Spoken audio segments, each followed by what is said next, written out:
ये WH interrogative sentence, ठीक है। अब जैसे वह पढ़ता है, क्या होगा? he reads, क्या हो गया? यहाँ पे बताती हूँ, he reads। ये S इसलिए लगा बिकॉज ये ही से स्टार्ट हुआ, इसलिए यहाँ पे S लगा। अगर यहाँ पे ये होता कि तुम पढ़ते हो तो ओनली क्या होता? यू रीड, क्योंकि यू के साथ S नहीं लगता है। अब क्या है? वह नहीं पढ़ता है।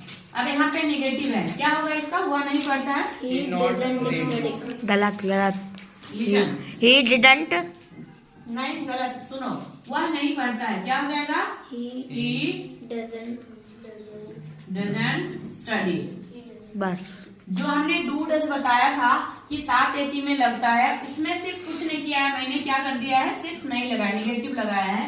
तो उसमें डजंट भी पढ़ते हैं, क्या होगा? डजंट का short form does plus not भी लिख सकते हो, ही डज नॉट स्टडी, या फिर शॉर्ट फॉर्म हमने क्या लिख दिया?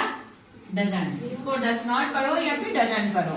तो वह नहीं पढ़ता है, ही डजंट स्टडी। मैं नहीं पढ़ता हूँ, आई डोंट स्टडी। अगर यहाँ पे ये होता मैं नहीं पढ़ता हूँ, तो यहाँ पे क्या हो जाएगा? I don't study. I don't study, don't का शॉर्ट फॉर्म होता है डू प्लस नॉट।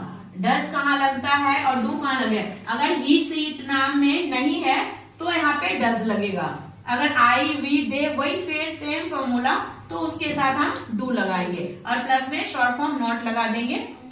जैसे डू नॉट ऐसे भी लिख दो, I do not study, he does not study, या फिर short form I don't study या फिर ही डजंट स्टडी। आया समझ में? पहले हिंदी सेंटेंस पे फोकस करो, ये नहीं कि मैम ने कुछ बोला कुछ भी जवाब दे देना है, कहीं का फॉर्मूला कहीं पुट कर देना। अरे भाई पहले सबसे पहले हिंदी सेंटेंस को फोकस करो। अगर ता तेती है तो उसमें तो इजेमार लगना ही नहीं है बिल्कुल भी, एस और यस पे फोकस करना है। और अगर नहीं से नेगेटिव है, ता तेती है, तो डू डज प्लस नॉट। और अगर सिर्फ WH फैमिली है, ता तेती है, तो फिर डू डज। जैसे सपोज यहाँ पे वह क्यों पढ़ता है, इसका क्या हो जाएगा? Why does he study? अगर मैंने लिख दिया मैं क्यों पढ़ता हूँ, मैं क्यों पढ़ता हूँ, क्या हो जाता है इसका? क्यों पढ़ता हूँ? Why I मैं क्यों पढ़ता हूँ? Why I do study या फिर why I study।